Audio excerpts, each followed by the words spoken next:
네, 이번에 풀어 문제는 2014학년도 9월 모평 B형 11번이 되겠습니다. 자, 문제 읽고 풀어보겠습니다. 자, 문제는 한 변의 길이가 3인 정삼각형 ABC에서 변 AB를 지금 2대1로 내분합니다. 2대1로 내분한 점을 D라 그러고요. 자, 그 다음에 변 AC를 3대1 그리고 1대3으로 내분한 점을 EYF라 그럽니다. 자, 보면 여기가 3대1 맞죠? 여기가 3대1 그리고 여기가 1대3입니다. 1대3 이렇게 된 내분한 점을 지금 E와 F라 그랬을 때, 자, 지금 뭘 구하라 그러냐면 BF와 D의 합벡터의 크기의 제곱을 구하라는 문제입니다. 자, 기본적으로 이제 학생들이 앞으로 이제 풀어야 될 문제들이 뭐냐면 지금처럼 어떤 합벡터의 크기의 제곱 또는 합벡터 자체를 구하는 문제가 많이 나오고요. 지금처럼 무슨 삼각형이라던가 사각형, 오각형, 어떤 다각형이 주어졌을 때 우리 이제 벡터합의 크기를 구하라 이런 문제가 많이 나옵니다. 자, 그랬을 때 자, 지금 이 문제를 보면 이런 거죠. 자, 지금은 원래가 구할 벡터는 이 BF 벡터와 DE 합벡터의 크기의 제곱입니다. 됐죠? 자, 그러면 우리 학생들은 기본적으로 어떤 합벡터에 대해서 뭘 배웠냐면 평행사변의 법칙 아니면 삼각형 법칙을 배웠을 거예요. 자, 그런데 이것을 평행사변형이나 삼각형 법칙으로 해결하려면 기본적으로 시점을 맞추던가 하나의 종점을 시점으로 맞춰줘야 돼요. 자, 만약에 이제 그렇다면 이런 거죠. 예를 들어 얘를 평행이동해서 만약에 얘를 평행이동해서 얘를 여기다 갖다 붙이는 거예요. 만약에 됐어요?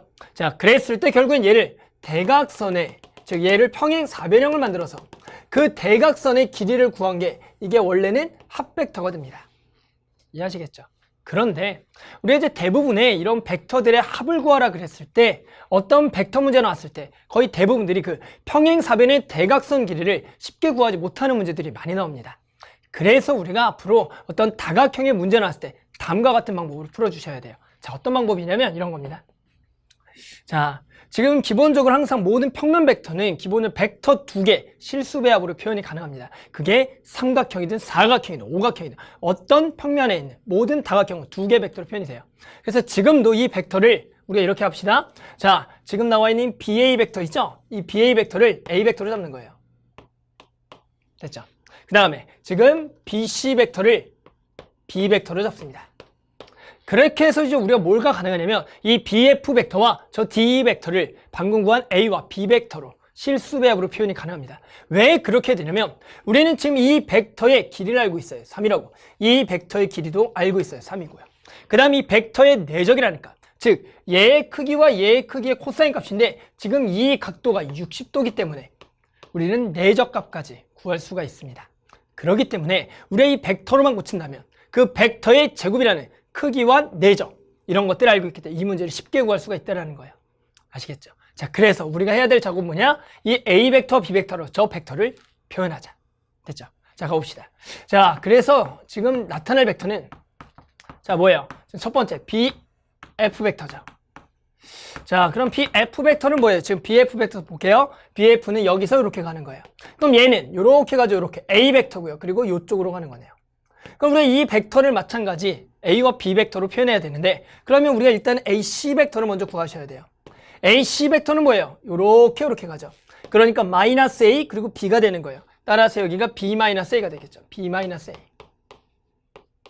됐죠? 그럼 AF는 그거의 4분의 얼마? 1이 되는 겁니다. 아시겠죠? 자, 그래서 지금 우리가 이제 BF 벡터 이런 거죠. A 벡터 더하기 B 마이너스 A 벡터에 몇 분의 몇? 4분의 1이 되는 거예요. 됐죠? 이렇게 됩니다. 자, 그 다음 두 번째. 자, 뭐예요? 자, D 벡터 구해볼까요? D 벡터. 자, D 벡터도 갑니다. D 벡터는 요렇게 가는 거죠. 자, 어려워하지 말고요. 요렇게 가시면 되죠. 요렇게 가시면 돼요. 됐죠? 그러면 어떻게 돼요? 얘는 A 벡터의 몇 분의 몇이 되는 거예요? A 벡터의 3분의 2가 되겠고요. 맞죠? 보이죠? A 벡터의 3분의 2. A 벡터의 3분의 2가 되겠고요. 자, 그 다음에 어느 벡터? 여기 벡터죠. 여기 벡터의 지금 4분의 3이 되는 거예요. 왜요? 3대 1이니까. 따라서 지금 B-A 벡터에 지금 얘가 4분의 3이 되는 거예요. 됐죠? 그래서 방금 우리가 구했던 A 벡터와 B 벡터 실수 배합으로 표현이 됩니다. 그래서 우린 두 개를 뭐 하겠다? 더하겠다라는 거예요. 왜요? BF랑 D 벡터의 합이니까. 그래서 두 개를 더하게 되면 얘가 어떻게 되는 거예요? A 벡터로 묶이고요. 자, A 벡터 앞에 지금 1 마이너스 4분의 1, 4분의 3 여기가 4분의 3이고요.